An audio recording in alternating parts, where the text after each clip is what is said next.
السلام علیکم ورحمۃ اللہ وبرکاتہ۔ الحمدللہ وحدہ والصلاة والسلام علی من لا نبی بعدہ، اما بعد فاعوذ باللہ من الشیطان الرجیم، بسم اللہ الرحمن الرحیم۔ قال اللہ تبارک و تعالی فی القرآن المجید کما ورد فی سورہ بقرہ، وَلَا تَأْكُلُوا أَمْوَالَكُمْ بَيْنَكُمْ بِالْبَاطِلِ، ایک دوسرے کا مال باطل نہ حق طریقے سے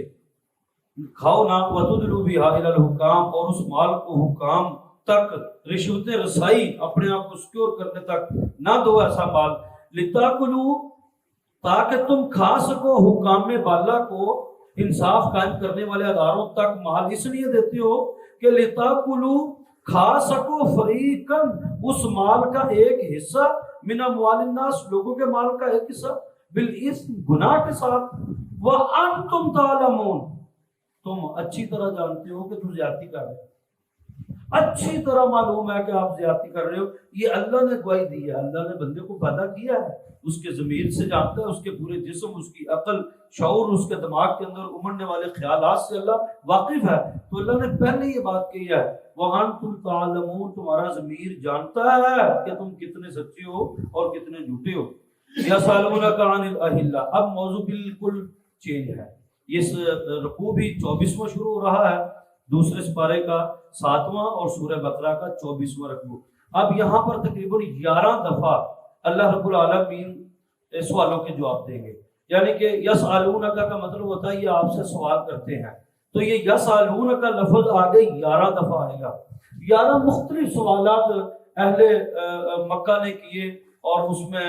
جو اہل یہود بھی شامل تھے انہوں نے کیے، اور ان کے پھر ایسا ایسا رسول اللہ صلی اللہ علیہ وسلم نے جوابات دیے۔ پہلا سوال یہ کیا کہ یسألونک عن الأہلہ، یہ تم سے سوال پوچھتے ہیں چاند کی بڑھتی گڑتی عمر کے متعلق ہے، کہ کی وجہ ہے چاند کبھی پورا ہو جاتا ہے اور کبھی کم ہوتا ہوتا ایک کمان کی مانند رہ جاتا ہے، پھر دوبارہ ایسا ایسا سے وہ پورا ہوتا ہے، تو یہ کیا وجہ ہے؟ یہ چاند کی کمتی بڑھتی جو عمر ہے، یہ اس میں لاجک کیا ہے، یہ کیوں ہے؟ اس پر اللہ نے کہا کل، آپ انہیں کہیں، ہی مواقیت للناس، یہ چاند لوگوں کو اوقات، لوگوں کو وقت معلوم کرنے کا ایک ذریعہ رکھا ہے۔ دنیا کے اندر ابھی چونکہ ہم چاند دیکھتے نہیں ہیں، تو شاید بس یہ ہے کہ پتہ چلتا ہے زیادہ سے زیادہ ربیع الاول کا چاند یا رمضان کا چاند یا ذی الحج کا چاند، اس کے علاوہ ہمیں پتہ ہی نہیں ہے کہ اسلامی سال اور اس کا چاند اور اس کی تاریخ کیا ہے، بالکل بھی نہیں معلوم ہوتا۔ اب ہم ٹائم دیکھتے ہیں گھڑیوں کو دیکھ کر، یہ گھڑی سے دیکھ کر ہم ٹائم دیکھ رہے ہیں، کیلنڈر سے دیکھ کر ہم اپنی ڈیٹ سیٹ کر رہے ہیں، لیکن جب یہ کیلنڈر بنا تو کس کو دیکھ کر بنا؟ اور یہ دنیا کے اندر جو 24 گھنٹے ہیں یہ کیسے طے ہوئے، کہاں سے طے ہوئے؟ تو یہ چاند سے ہی طے ہوئے ہیں۔ یہ بیسیکلی جب پہلی دفعہ کیلنڈر بنا، اس کی لمبی تاریخ ہے، ملک شاہ کے دور کے اندر، اور اس سے پہلے بھی پھر البیرونی نے بھی اس کو بہتر کیا۔ دنیا کے اندر جتنے بھی کیلنڈرز بنائے گئے وہ پہلی دفعہ کہاں سے بنائے گئے؟ پہلے تو یہ تھا کہ جب کیلنڈر نہیں تھے تو لوگ چاند کی روشنی سے اور چاند سے اندازہ لگاتے تھے، یہ آج اتنا دن ہے، آج اتنا دن ہے، آج فلاں دن ہے، اور سفر بائیں سمت کرنا ہے، دائیں سمت کرنا ہے، مشرق کرنا ہے، مغرب کرنا ہے، اور زمین کے جو راستے متعین ہوئے، یہ اسلام آباد کو جاتا ہے، یہ کراچی کو جاتا ہے، یہ کراچی سے سیدھا باہر کو نکل جاتا ہے، یا یہ ایران جاتا ہے، یا سعودی، یہ جو راستے ہیں، پہلے تو راستے زمینی کم ہوتے تھے، دریائی راستے تھے، تو پھر زمینی راستے کہاں سے دریافت ہوئے، کیسے یہ سب کے سب اللہ رب العالمین نے چاند اور سورج کی گردش سے لوگوں کو بتایا ہے۔ اب چونکہ ہمیں معلوم ہے تو ہمیں پتہ نہیں ہے کہ اس آیت کا مطلب کیا ہو سکتا ہے کہ اللہ نے اوقات، وقت معلوم کرنے کے لیے چاند بنایا ہے، تو اس کو پہلے دیکھنا پڑے گا کہ کیلنڈر کہاں سے ایجاد ہوا، تو وہ چاند کی کمتی بڑھتی عمر ہی کو دیکھ کر ایجاد ہوا۔ قل، کہہ دیجئے، ہی مواقیت للناس، یہ لوگوں کو وقت معلوم کرنے کا ذریعہ ہے، والحج، اور حج کا موسم جاننے کا ذریعہ ہے۔ لوگ چاند گنتے تھے حج کے موسم کے لیے، حج اللہ کے رسول کے دور سے پہلے کا ہے، اللہ کے رسول کے دور میں تو کیلنڈر آ چکا تھا، باقاعدہ کیلنڈر موجود تھا، 12 مہینے موجود تھے، دنوں کے نام موجود تھے کہ دن 7 ہیں اور 12 مہینے ہیں اور یہ 30 یا 29 یا 30 دن کا چاند ہوتا ہے، یہ تو معلوم تھا۔ اس سے پہلے بھی حج ہوتا تھا، حج حضرت ابراہیم علیہ السلام سے شروع ہے، بلکہ حضرت ابراہیم علیہ السلام سے بھی پہلے، کیونکہ انہوں نے دعا کی کہ اللہ اس گھر کی طرف لوگوں کو موڑ دے، وہ آرینا مناسکنا، اور لوگوں کو حج کے مناسک سکھا دے۔ تو حج لفظ پہلی دفعہ حضرت ابراہیم علیہ السلام کی زبان سے کیوں نکلیا؟ کیوں اس سے پہلے بھی ہوتا تھا۔ حالانکہ بیت اللہ اب بنا ہے، بیت اللہ حضرت ابراہیم علیہ السلام نے تعمیر کیا دوبارہ، اس کی پہلی تعمیر حضرت جبریل امین علیہ السلام نے کی، دوسری تعمیر حضرت آدم نے کی، حضرت نوح نے کی، حضرت ادریس نے کی۔ یہ پھر ہمیشہ ہی تاؤں کے نیچے،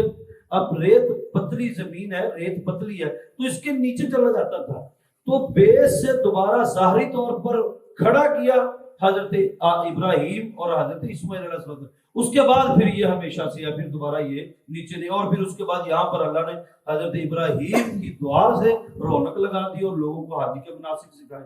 تو یہ اس وقت حج کہاں دیکھتے، یہ چاند کی کمتی بڑھتی عمر سے انداز والحج، اور حج کے اوقات معلوم کرنے کے لیے وَلَيْسَ الْبِرُّ بِأَن تَأْتُوا الْبُيُوتَ، نیکی یہ نہیں ہے کہ تم اپنے گھروں کے پچھواڑوں سے گھروں میں داخل ہو، اپنے بیک ڈور سے، اپنی بیک باؤنڈری وال کو پھلانگ کر اور تم پچھلے کے دروازے سے گھر میں داخل ہو، بلکہ نیکی یہ ہے وَلَكِنَّ الْبِرَّ مَنِ اتَّقَىٰ، بلکہ تم اللہ کا تقوی اختیار کرو۔ یہ واقعہ یہ ہے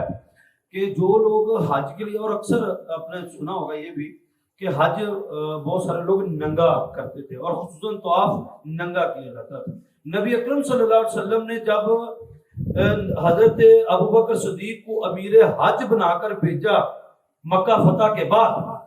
تب آپ نے لوگوں کے اندر اعلان کیا کہ آج کے بعد کوئی ننگا حج نہیں کرے گا۔ وہ حج اس لیے ننگا کرتے تھے اور یا گھروں کے پیچھے سے اس لیے آتے تھے کیونکہ سمجھتے سن کہ یہ جو کپڑے پہنے ہوئے یہ حرام کی کمائی کے ہیں، تو رب دے گھر چلے آتے یہ حلال کی کمائی نہ جانا چاہیے، تو کپڑے حرام کے ہیں وہ لا کے ننگا طواف کرتے ہیں کہ حرام سے کپڑے چڑھا ہے بھی جی، کپڑے حرام دے تو جڑا جسم پلیا ہوا یہ حلال کے پاس ہوگا۔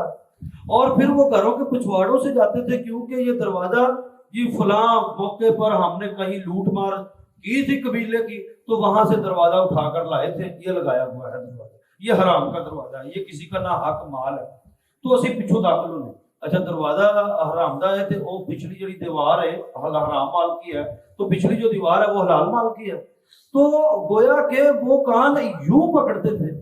اللہ نے کہا کہ یار تم ولیس البر ان تاتوا البیوت من ظہورها، نیکی یہ نہیں ہے کہ تم اپنے گھروں کے پچھواڑوں سے داخل ہو، نیکی یہ ہے کہ تم تقوی اختیار کرو، جنون حلال کماؤ، صحیح اپنے تمام معاملات کو ٹھیک کرو،